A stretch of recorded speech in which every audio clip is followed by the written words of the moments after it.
5 साल कोई एक दल का नेता बेवकूफ बना के रखता है, 5 साल कोई दूसरा नेता जो है वो लोगों को उलझा कर रखता है। जो यूनिवर्सिटीज हैं यहाँ पर अपनी विचारधारा के लोगों को बिठाया जाता है। दशकों से अगर ये कहूँ कि बीजेपी का कब्जा बहुत ज्यादा रहा है, क्या माना जाए कि नालायकों की सरकार है आपकी? तो हमारा विश्वविद्यालय एक ऑटोनोमस बॉडी है, कुछ ज्यादा ऑटोनोमस है, कह सकते हैं जी। भगवा रंग में ज्यादा है। जी जी जी, एग्जैक्टली। तो आप कांग्रेस वालों को शर्म नहीं आती? 2.5 साल हो गए आप लोगों को यहाँ पे। कुछ गलत नियुक्तियां भाजपा सरकार के टाइम में हुई। तो आपके टाइम में कौन सी बड़ी सही हो गई? तो राज्यपाल भवन तक गए थे, राजभवन तक गए थे वहां पे, तो आपकी सरकार सोई हुई थी क्या? शर्म तो आप लोगों को आनी चाहिए ना। फिर कांग्रेस, यूथ कांग्रेस का महासचिव, फिर काहे के महासचिव हुए आप? नौणी विश्वविद्यालय में यूनिवर्सिटी एक्ट की धज्जियां उड़ाकर उसके नियमों का उल्लंघन करते हुए, तो डबल इंजन की सरकार है, कुछ ना कुछ तो एक्स्ट्रा परफॉर्मेंस दिखाएगी ना।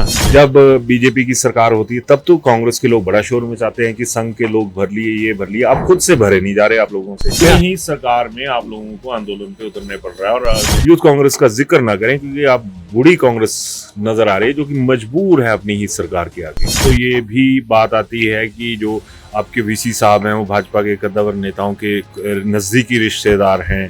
आपके लोग पढ़े लिखे नहीं, क्या मेरे सामने आप ही बैठे हो, आप ही क्या उदाहरण ले लेता हूँ कि आप लोगों के हक की आवाज नहीं है क्या? कांग्रेस की विचारधारा जो अब बिल्कुल खत्म हो चुकी है, इस चीज से इनकार नहीं किया जा सकता। बागवानों की सुनवाई हो रही है, बागवानों की बिल्कुल सुनवाई हो रही है जी। जब से हॉर्टिकल्चर मिनिस्टर और जो दूसरी चीजें हैं वहां पर, तो ये लग रहा है कि जब वो किन्नौर में घिर के रह गए हैं। 1000 करोड़ की ये जो मार्केट है, ये हमारी 4 से 5 हजार करोड़ की हमारी सेब की मार्केट है। और उस इंडस्ट्री के साथ जो चीजें होनी चाहिए थी, जो रिसर्च होनी चाहिए थी, उसमें आप लोग थे। Doctor Y S Parmar university की बात करूं, आप वहां के प्रोडक्ट हैं, सारी चीजें हैं। वहां पर तो भट्ठा गुल होके बैठा हुआ है, आप लोग सड़क पे हैं। मेरे को तो ये लगता है कि प्राकृतिक खेती के नाम पर प्राकृतिक पॉलिटिक्स बड़ी बारी हो गई। ये आप मानते हो ना आप कि बीजेपी वाले आज की डेट में भी कद्दावर हैं, कांग्रेसी आज भी बौने हैं। हम युवा हैं, युवा कांग्रेस में है, युवा नेता है, हमारा काम है प्रयास करना। आपके अधेड़ और बूढ़े नेता, वयोवृद्ध नेता कहाँ सोए हैं? वर्ष पहले गुजरात की एक कंपनी, कच्छ बेस्ड एक company, doctor Barbie Kutch company का टेंडर दे दिया, जिसपे ऑडिट की रिक्विजिशंस भी लगी। गुजरात की कंपनी थी, गुजरात की है, समझो आप। और ऐसा कौन सा मखीर, अगर मधु जिसको कह सकते हैं, वो यहाँ पे लगा हुआ है कि चट करने पे बैठे हुए और जनता के सपने चट हो रहे हैं यहाँ पर आकर। कितनी गाड़ियां नहीं आई आपके उसमें यूनिवर्सिटी में? क्योंकि मैं भी आपसे बैठने से पहले कहीं पता कर रहा था, आला गाड़ियां आई आपके पास। कब तक गुलामी करोगे आप लोग? यानी मिट्टी में अगर हम लोग मिले हैं तो हमें मिट्टी में मिलाकर ये लोग दम लेंगे। अभिवादन स्वीकार करें, मैं उदय पठानिया। बहुत सारे इंटरव्यूज होते हैं और इंटरव्यू से पहले ये कहना मुश्किल होता है कि जो साथ में पर्सनैलिटी है उसका रवैया कैसा रहेगा। लेकिन आज एक इंटरव्यू ऐसा है जो भी आप आगे देखेंगे, उसमें आपको जो पर्सनैलिटी है उसका भी पता लगेगा, जो इश्यूज हैं इनके उनका भी पता चलेगा, और साथ में ये भी पता चल जाएगा कि जिस लीडरशिप की वजह से हम लोग अक्सर प्रताड़ित रहते हैं, जो हमारे मौजूदा नेता है, कहना गलत नहीं होगा, चाहे बीजेपी कांग्रेस जिस मर्जी के हों, हम लोग उनसे प्रताड़ित रहते हैं। तो एक जगह जरूरत आन पड़ती है कि कुछ नेता ऐसे हों जो यंग भी हों और थॉटफुल भी हों और उनकी जो सोच है उसका भी दायरा हो। खैर, सीधा मुद्दे की बात पे आता हूँ। मेरे साथ हैं आज डॉक्टर रंजीत वर्मा, और ये डॉक्टरेट जो इन्होंने की है वो खेती वाले क्षेत्र के साथ है, और यार ये कहें कि एग्रीकल्चर के साथ है और आम लोगों से जुड़ी हुई बातें हैं। तो मैं एक गारंटी आपको देता हूं पहले ही कि ये जो आगे बातें होंगी इन पर सोचिएगा जरूर। खैर डॉक्टर साहब, बहुत बहुत स्वागत आपका। बहुत बहुत धन्यवाद सर। तो सीधा मुद्दे की बात पे आऊंगा। जिस तरह से मैंने पहले कहा कि एक लीडरशिप की जरूरत होती है और हम जो चीजें करते हैं वो कुछ लीक से हटकर नहीं होती। जो हमारे नेता हैं वो हमें कहीं ना कहीं एक तरह से कहें कि 5 साल कोई एक दल का नेता बेवकूफ बना के रखता है, 5 साल कोई दूसरा नेता जो है वो लोगों को उलझा कर रखता है। आप कृषि क्षेत्र से जुड़े हो और थोड़ी सी इंट्रोडक्शन आप खुद अपनी दे दीजिए ताकि फिर आगे आराम से बातें व्यूअर्स के पल्ले पड़ सके सारी। जी सबसे पहले तो ब्लैक एंड वाइट ब्रॉडकास्टर्स के सभी व्यूवर्स को मेरा नमस्कार। मेरा नाम डॉक्टर रंजीत सिंह वर्मा है और मैंने अपना बीएससी, एमएससी और पीएचडी डॉक्टर यशवंत सिंह परमार औद्योगिकी एवं वानिकी विश्वविद्यालय नौनी सोलन से पूरा किया। उसके पश्चात मैंने वर्ष 2021 में जिला शिमला के ठियोग में ही एक अत्याधुनिक सुविधाओं से सुसज्जित एक प्रयोगशाला स्थापित की, जिसके माध्यम से हम किसानों बागवानों को soil testing, leaf testing, fertiliser testing जैसी सुविधाएं प्रदान कर रहे हैं। और अभी तक हमारे इस केंद्र के माध्यम से हमने लगभग 10,000 किसान बागवानों को अपने इस केंद्र से जोड़ा है और अपनी ये सारी सेवाएं प्रदान की है। तो हम इस क्षेत्र में काम कर रहे हैं। साथ ही साथ मैं हिमाचल प्रदेश युवा कांग्रेस में प्रदेश महासचिव और प्रभारी जिला सोलन के पद पर अपनी सेवाएं दे रहा हूं। इससे पहले मैंने हिमाचल प्रदेश युवा कांग्रेस में प्रदेश सचिव के पद पर अपनी सेवाएं दी। बिल्कुल डॉक्टर साहब, मेरा एक यही चीज रहेगी कि अक्सर ये जो संस्थान है, हमारे जो यूनिवर्सिटीज हैं, यहाँ पर अपनी विचारधारा के लोगों को बिठाया जाता है, सारी चीजें होती हैं। और इन दिनों पिछले कुछ सालों से, दशकों से अगर ये कहूं कि बीजेपी का कब्जा बहुत ज्यादा रहा है। और आप भी पीएचडी करने के बावजूद, एक गंभीर विषय में पीएचडी करने के बावजूद आपको प्राइवेट उसमें उतरना पड़ा। तो एक सामान्य भाषा में बात करूं तो आपको आपकी सरकार ने आपकी ना सियासी काबिलियत को समझा, ना आपका जो बौद्धिक ज्ञान है उसको समझा। तो क्या माना जाए कि नालायकों की सरकार है आपकी? जी, ऐसा तो नहीं कहेंगे। इसमें कई बातें हैं। आपने जो बोला कि बीजेपी के समय में भी अपने ही विचारधारा के लोगों को अक्सर तवज्जो दी जाती है और कांग्रेस के समय में भी तवज्जो जरूर दी जाती है। लेकिन अगर मैं अपने नौणी विश्वविद्यालय की बात करूं तो हमारा विश्वविद्यालय एक ऑटोनोमस बॉडी है। कुछ ज्यादा ऑटोनोमस है कह सकते हैं जी। भगवा रंग में ज्यादा है। जी जी जी, एग्जैक्टली। तो आप कांग्रेस वालों को शर्म नहीं आती? 2.5 साल हो गए आप लोगों को यहाँ पे। अगर उसी तरीके से आपकी भाषा में ही बात करूं तो देखिए, हमारी सरकार ने पूरा प्रयास किया। हमारी सरकार ने इसी संबंध में जो पिछले कुछ समय से मामले हमने भी यूथ कांग्रेस ने उठाए कि कुछ गलत नियुक्तियां भाजपा सरकार के टाइम में हुई। तो आपके टाइम में कौन सी बड़ी सही हो गई? हमारे समय में देखिए, हमारी सरकार ने प्रयास किया कि हमारे विधानसभा में एक यूनिवर्सिटी बिल को अमेंड करके वर्ष 2023 में राजभवन भेजा गया। लेकिन 1.5 वर्षों का लगभग समय हो गया, उसके ऊपर राजभवन ने कोई कार्रवाई नहीं की, उस बिल को दबाए रखा। तो हमारी सरकार ने एक तो ये बिल में अमेंडमेंट करके भेजा था। आप तो राज्यपाल भवन तक गए थे, राजभवन तक गए थे वहां पे, तो आपकी सरकार सोई हुई थी क्या? खुद का अमेंड किया हुआ बिल, वो आपकी सरकार से ये नहीं हुआ कि माननीय के पास जाएं, वहां पर उनसे कहें कि हमारा 1.5 साल से बिल अटका हुआ है और ये सुप्रीम कोर्ट तक मामला पहुंच गया था। सुप्रीम कोर्ट ने बोला था कि 3 महीने से ज्यादा नहीं, आपका तो 1.5 साल हो गया। शर्म तो आप लोगों को आनी चाहिए ना। फिर कांग्रेस, यूथ कांग्रेस का महासचिव, फिर काहे के महासचिव हुए आप?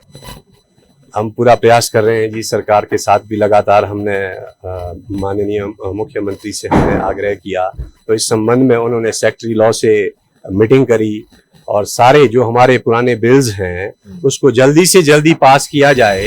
इस संबंध में राजभवन से भी उन्होंने लगातार बातचीत की है और इस संबंध में हमने महामहिम राज्यपाल को सचिव राज्यपाल के माध्यम से एक नहीं 2 बार हमने ज्ञापन सौंपे और ये मांग की कि जो हमारे एक तो हमारी जो नौणी विश्वविद्यालय के कुलपति का अवैध नियुक्ति का मामला जो हमने उठाया था, उस समय किस तरह से?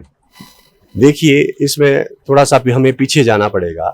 लगभग 3-3.25 साल पहले जब प्रदेश के अंदर भाजपा की सरकार थी और एक कहें कि डबल इंजन की सरकार चल रही थी, उस समय नौणी विश्वविद्यालय में यूनिवर्सिटी एक्ट की धज्जियां उड़ाकर उसके नियमों का उल्लंघन करते हुए, तो डबल इंजन की सरकार है, कुछ ना कुछ तो एक्स्ट्रा परफॉर्मेंस दिखाएगी ना। देखिए, मैंने पहले भी बात की कि यूनिवर्सिटी की व्यवस्था सुचारू रूप से चले, इसके लिए एक यूनिवर्सिटी एक्ट होता है।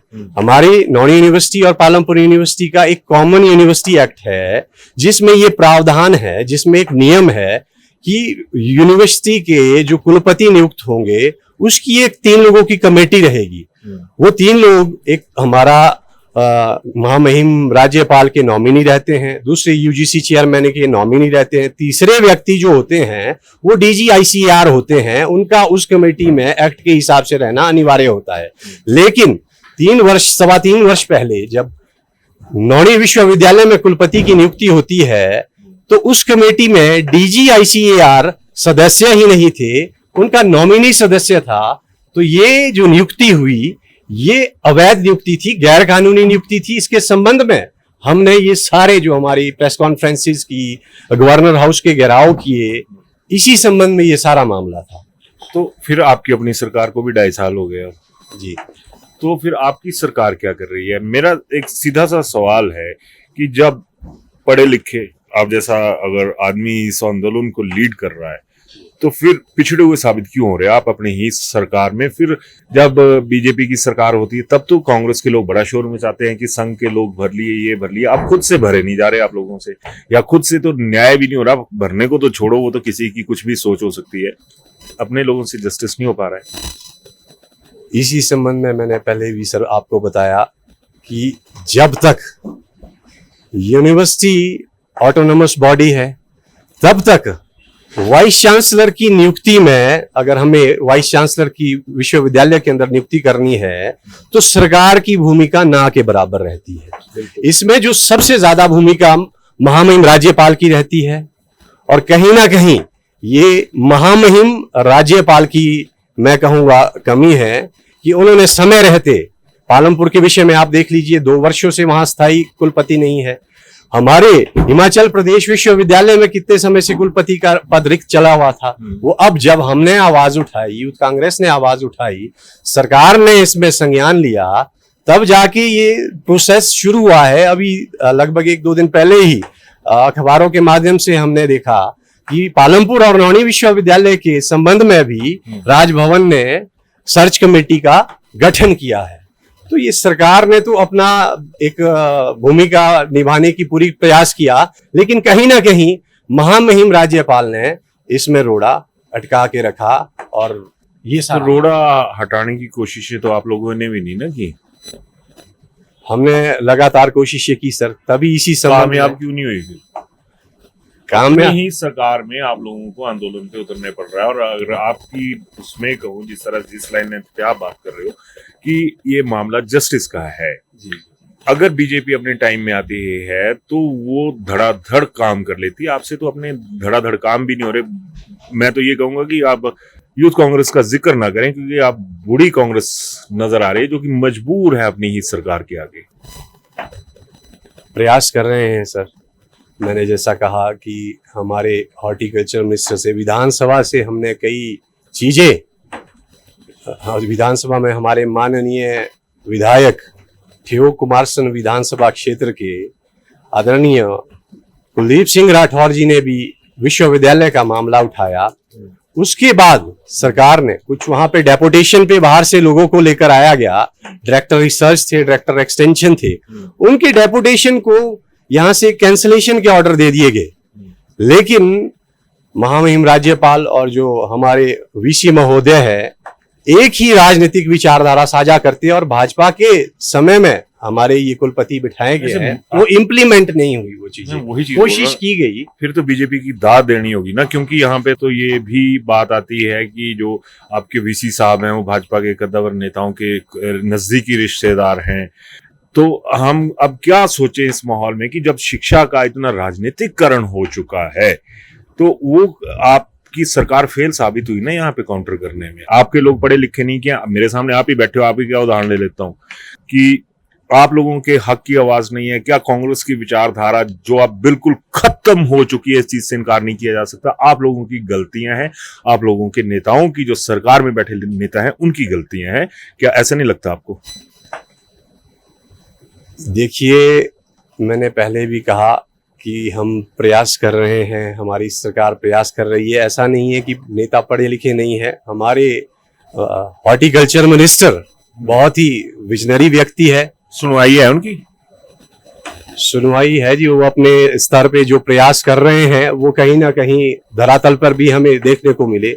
अभी आपने कुछ समय पहले देखा होगा कि बड़े लंबे समय से हमारे कार्टन की जो मांग थी वो लंबित थी कि भी एक यूनिवर्सल कार्टन आना चाहिए, यूनिवर्सल कार्टन का कंसेप्ट आए और फसलों की तरह हमारी भी जो सेब की फसल है वो किलो के हिसाब से बिके। तो इसके लिए उन्होंने प्रयास किए और इसको धरातल पर उतारा भी। जो पिछली 2-3 भाजपा सरकार के टाइम से ये मांग लंबित थी, काफी समय से लंबित थी, तो उनकी सुनवाई है। ऐसा नहीं है बागवानों की सुनवाई हो रही है?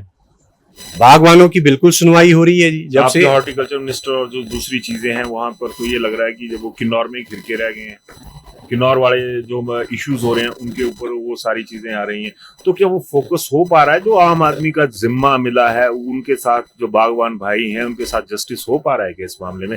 अनजस्टिस का शिकार तो आप लोग हैं ही हैं। देखिए, किन्नौर का जो आपने मामला, जो हमारे विमल नेगी जी का मामला है, वो कुछ और मामला है। अगर बागवानों की हम बात करें, जो आपने सवाल पूछा, तो बागवानों के लिए हमारे जो माननीय मंत्री है काफी प्रयास कर रहे हैं। आज तक जितनी भी मांगे लेके हमारे जितनी भी एसोसिएशंस है बागवानों से संबंधित, तो हमारे माननीय मंत्री ने हर एक बात को बड़े सलीके से सुना है, बड़े तरीके से सुना है और बड़े तरीके से उसके ऊपर कार्रवाई भी हुई है। उसी का नतीजा है जो यूनिवर्सल कार्टन लागू हुआ और चीजें भी इसमें प्रयास कर रहे हैं, वो सारी पाइपलाइन में है। किन्नौर के सेब की तरह शिमला का सेब जो अपनी अलग पहचान बना के रखेगा, क्योंकि किन्नौर वाले की तो फिर अलग चीज है, शिमला वाला अपनी जगह है। बिल्कुल रखेगा जी।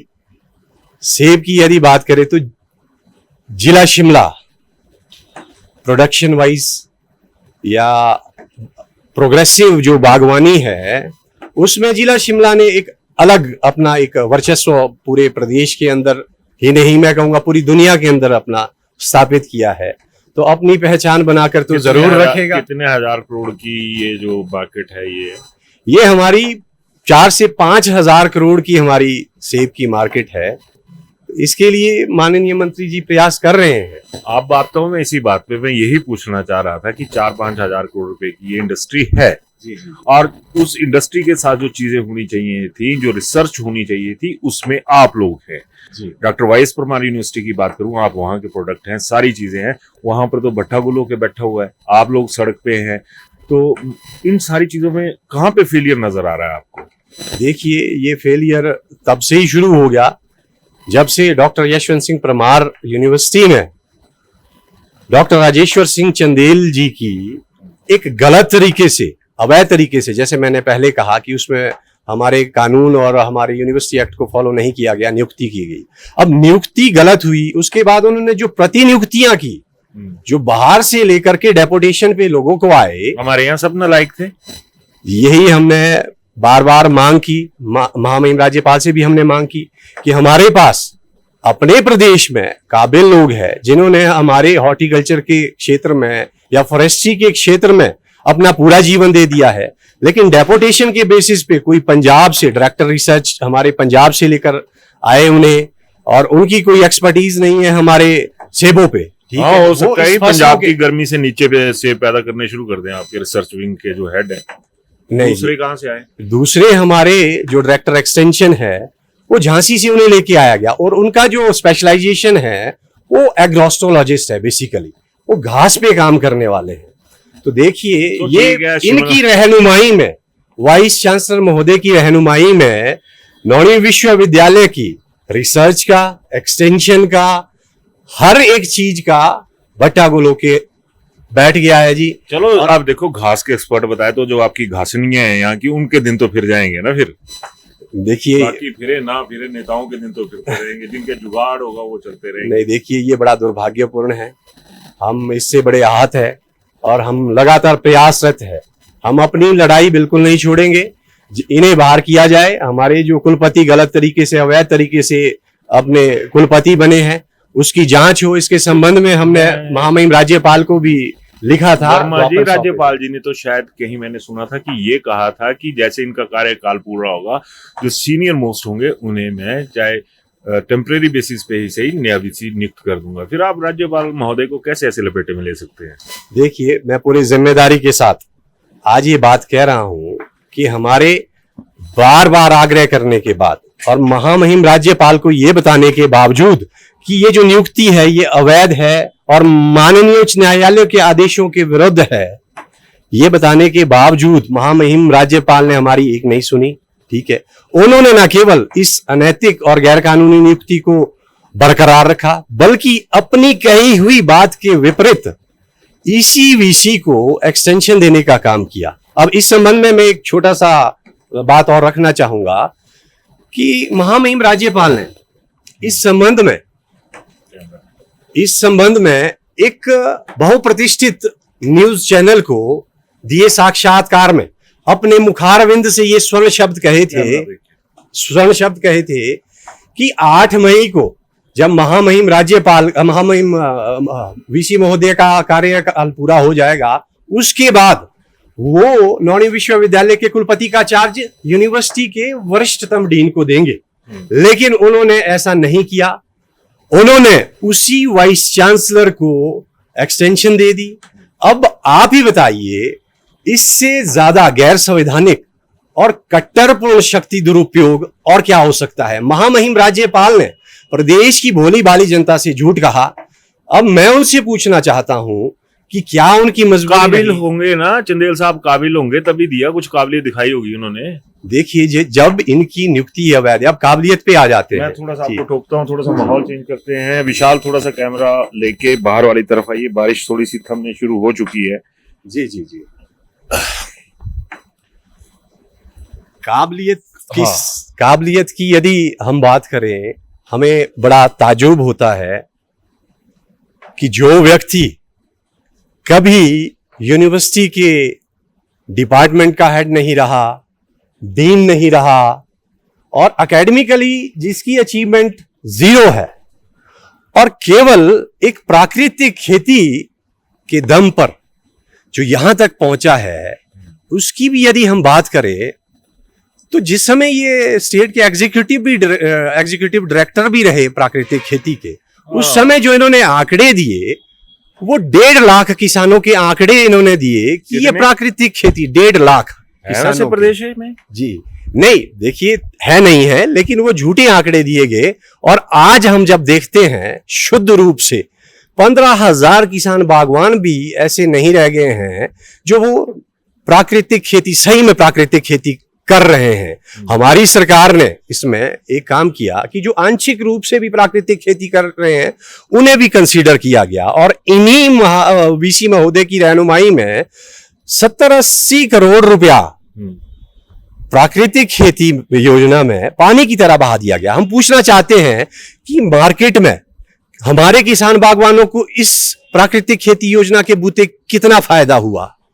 और अचीवमेंट के नाम पे ये वीसी महोदय ने 4 सम्मेलन विश्वविद्यालय में करवाए और विदेशों के अंदर एक प्राइवेट कंपनी को हेजलनट की खेती सिखाने के नाम पर फैमिली टूर करवाए गए विदेशों के। अपने चहेतों को विदेश भेजा गया जिसमें करोड़ों रुपए खर्च किए गए। और मैं पूछना चाहता हूं कि हमारे प्रदेश में जो वॉलनट उग रहा है उसके लिए आपने क्या किया? उसमें कितना आप क्षेत्र बढ़ा पाए? कितनी नई तकनीकी और नई किस्में आपने इजाद की कि जिससे हमारे किसान बागवानों को फायदा पहुंचे? विदेशों में विदेशी फसलों की गुणवत्ता बढ़ाने के बजाय आपने अपने प्रदेश में उगने वाली फसलों की गुणवत्ता बढ़ाने के लिए क्या किया? ये हम वीसी महोदय से पूछना चाहते हैं। जी, मेरे को तो ये लगता है कि प्राकृतिक खेती के नाम पर प्राकृतिक पॉलिटिक्स बड़ी भारी हो गई। इसमें बिल्कुल कोई दो राय नहीं है जी। ये प्राकृतिक खेती की एक सीढ़ी बना करके हमारे वीसी महोदय इस पद तक पहुंचे हैं। इस पद तक आज तक का इतिहास रहा है। इस पद पर बहुत अच्छे साइंटिस्ट रहे जिनकी रिसर्च एक्सीलेंस रही, कोई एक्स्ट्रा ऑर्डिनरी अचीवमेंट्स उन्होंने अपने क्षेत्र में प्राप्त की। इनकी अचीवमेंट सिर्फ इतनी सी रही कि एक राजनीतिक विचारधारा से जुड़े हुए व्यक्ति हैं मजबूत और विचार। रिश्तेदारी में इनके जो रिश्तेदार है वो भाजपा के कदावर नेता है और ये पूरी एक कह सकते हैं मैनिपुलेटर है। वर्मा जी, जी, आप मैनेजमेंट। मानते हो ना आप कि बीजेपी वाले आज की डेट में भी कद्दावर हैं, कांग्रेसी आज भी बौने हैं? नहीं जी, मैं ये नहीं मानता हूं कि कांग्रेसी बौने हैं। ये एक गलत मैं कहूंगा एक गलत चलन शिक्षा के क्षेत्र में तो कम से कम राजनीतिकरण क्यों नहीं हो होना रहा चाहिए। फिर आप लोगों से, जब इतने विवाद उठ रहे हैं? अभी थोड़ी देर पहले कहीं एक बात चली हुई थी कि वहां पर जो अपनी पंप एंड शो है उसके लिए बहुत ज्यादा खर्चा हुआ डॉक्टर वाई.एस. परमार यूनिवर्सिटी से, और वो बालूगंज से सिलसिला शुरू हुआ और गाड़ियों तक पहुंच गया था। ये मैंने पहले भी कहा सर, हम युवा हैं, युवा कांग्रेस में है, युवा नेता है, हमारा काम है प्रयास करना। आपके अधेड़ और बूढ़े नेता, वयोवृद्ध नेता कहाँ सोए हैं? फिर आप तो प्रयास कर रहे हो। देखिए, इस संबंध में हमारे जो माननीय मंत्री एग्रीकल्चर मिनिस्टर डॉक्टर चंद्र कुमार जी ने भी इस संबंध में आवाज उठाई थी। तभी हाशिए पर हैं। नहीं, देखिए जी, उसमें जो प्राकृतिक खेती का जो विश्वविद्यालय को अननेसेसरली जो पैसा जा रहा था उस पे उन्होंने रोक लगाई। उनके प्रयासों के उस लिए हम पैसे का धन्यवाद। क्या मिसयूज हुआ? मिसयूज क्या हुआ? फिर अगर बहुत बड़ा जा रहा था तो साबित भी करो ना इस चीज को, कहाँ पे क्या हुआ? देखिए, मिसयूज उस पैसे का तो हुआ ही हुआ, और यूनिवर्सिटी में कई फंड्स ऐसे हैं, मैं आपको बात बताऊं, एक छोटा सा एग्जांपल। उसमें सबसे बड़ा मिसयूज तो यूनिवर्सिटी के फंड का इस तरह से हुआ कि अभी कुछ समय पहले, मैं आपको बात बताऊं, कुछ वर्ष पहले गुजरात की एक कंपनी, कच्छ बेस्ड एक company, doctor Barbie Kutch company, उस कंपनी को हमारी यूनिवर्सिटी ने, हमारे वाइस चांसलर महोदय ने सिंगल कोटेशन बेसिस पर लाखों रुपए का टेंडर दे दिया, जिसपे ऑडिट की रिक्विजिशंस भी लगी। गुजरात की कंपनी थी, गुजरात की है, समझो आप। और उसी ट्रेनिंग के लिए, जिस ट्रेनिंग के लिए उन्होंने हमारे बच्चों को गुजरात भेजा, इन्हीं मोहविसी महोदय ने एक नहीं दो ट्रेनिंग्स के माध्यम से 6 करोड़ रुपए खर्च करके 2000 के लगभग मास्टर ट्रेनी यहाँ बनाए, और जिनका काम यह था कि उनको प्रदेश में जा जाकर प्राकृतिक खेती पर ट्रेनिंग देनी थी। जिस पे आपने अपने प्रदेश में इतना 6 करोड़ रुपया खर्च कर दिया, क्या जरूरत आन पड़ी कि आपको अपने यूनिवर्सिटी के बच्चों को गुजरात भेजना पड़ा?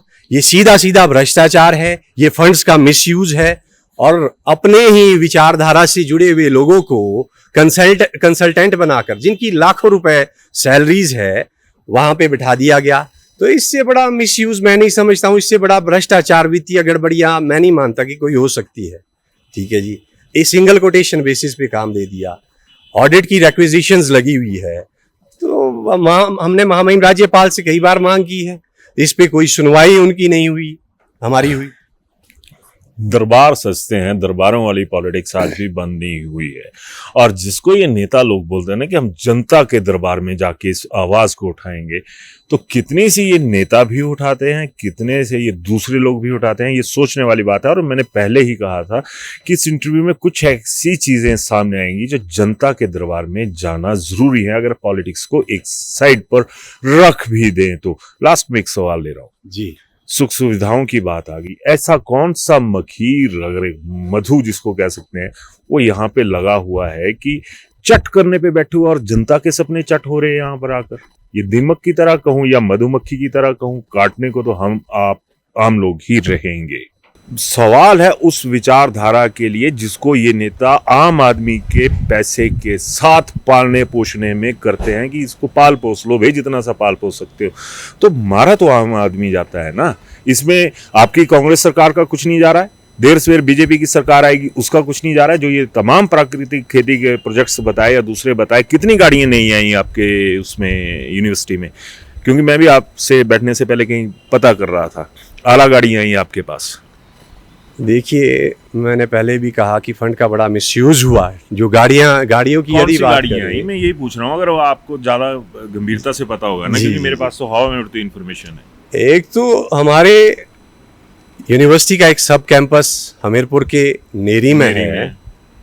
वहाँ के स्टूडेंट वेलफेयर फंड से हमारे वीसी महोदय के लिए 40 लाख रुपए की गाड़ी किया कार्निवाल, जिस गाड़ी का नाम है, हालांकि मैं आपको बताना चाहूँगा गाड़ी पहले से सही, जो हमारे पास वाइस चांसलर का जो व्हीकल है वो सही कंडीशन में होने के बावजूद भी अननेसेसरली स्टूडेंट वेलफेयर का जो फंड का जो पैसा था उसको गाड़ियां खरीदने के लिए इस्तेमाल किया गया। और जिन मकानों पर जो उस समय 30-30, 40-40 लाख रुपए में बनकर तैयार हुए, उसके रेनोवेशन के नाम पर 60, 70, 80 लाख रुपया खर्च किया जा रहा है। इससे बड़ा मिसयूज सरकारी पैसे का क्या हो सकता है सर? मैंने आपको पहले भी बताया विदेशों में भी किस तरह से वो किया गया। और साथ के साथ मैं ये भी बताना चाहूँगा, ये वीसी महोदय पे सिर्फ वित्तीय गड़बड़ियों और अवैध नियुक्तियों और प्रतिनियुक्तियों को लेकर ये आरोप नहीं है। ये बात मैं पूरे जिम्मेदारी के साथ कह रहा हूँ, इनके ऊपर आपराधिक मामले भी आपराधिक आरोप है। वो क्या है? मैं आपको बताऊं कि अपने ही विश्वविद्यालय के एक जूनियर असिस्टेंट प्रोफेसर से मारपीट करने के, उन्हें जाति सूचक शब्दों का प्रयोग करने के और मानसिक रूप से प्रताड़ित करने के इन वीसी महोदय के ऊपर आरोप है, जो मामला माननीय उच्च न्यायालय में विचाराधीन है। और यही मामला राजभवन तक भी पहुंचा था। लेकिन विडंबना ये है कि राजभवन ने वो इंक्वायरी यूनिवर्सिटी को ही सौंप दी। ये ऐसा हुआ, यूनिवर्सिटी में रजिस्ट्रार और वीसी, उस समय रजिस्ट्रार नहीं थे शायद, और वीसी साहब, मतलब ये ऐसा है कि आरोपी को ये कह दिया गया कि आप अपनी जांच खुद करें।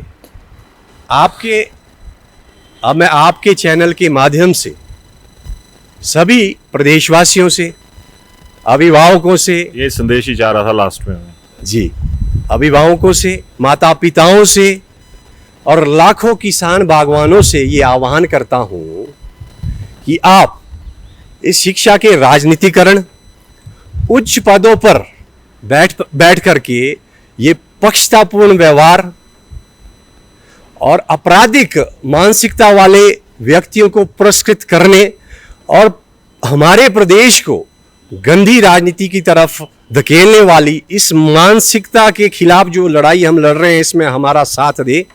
ये हमारे आज की ही नहीं बल्कि आने वाले कल की लड़ाई है। ये हमारे अपने और हमारे अपने बच्चों के भविष्यों के लिए बहुत ज़रूरी है। जी धन्यवाद वर्मा जी। तो बात वही आ गई, कुछ बोलना चाह रहे थे आप? नहीं, आप पूछ सकते हैं सर। नहीं, चलो मैं अभी क्लोजर की तरफ जा रहा हूँ जी। एक बहुत बड़ी बात सामने आ रही है कि कब तक गुलामी करोगे आप लोग। आज कहा कि हमारा आज है, हमारा कल है, हमारे आज का भी भट्ठा बैठा हुआ है। किया कार्निवाल जैसी लंबी चौड़ी गाड़ी कहाँ पे जा रही है, खेतों में कितना काम कर रही है, खेतों पे कितनी रिसर्च हो रही है, उसके ऊपर कभी सवाल करें? ना किसान करता है ना बागवान करता है, और हमें कहते हैं कि हम आपकी सॉइल टेस्टिंग करेंगे, ये करेंगे, वो करेंगे। यानी मिट्टी में अगर हम लोग मिले हैं तो हमें मिट्टी में मिलाकर ये लोग दम लेंगे। तो अपना दम आप लोगों के अपने हाथ में है।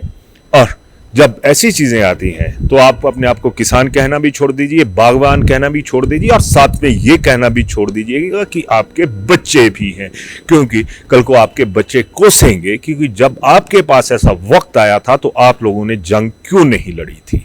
तब भी भाजपा कांग्रेस कीजिएगा। और इस मुद्दे पे जो वर्मा जी ने कहा, मैंने साधुवाद देता हूं, और मैंने पहले भी कहा कि ऐसी लीडरशिप की जरूरत है। अगर आप वही प्राकृतिक खेती, नेचुरल खेती और नेचुरल पॉलिटिक्स पे चले रहोगे ना, कि बीजेपी के आए तो बीजेपी वाले पाल दिए, कांग्रेस वाले आए तो कांग्रेसी पाल दिए, तो आपको कौन पालेगा? ये बड़ा सवाल आपके बीच में छोड़ के जा रहा हूं। धन्यवाद।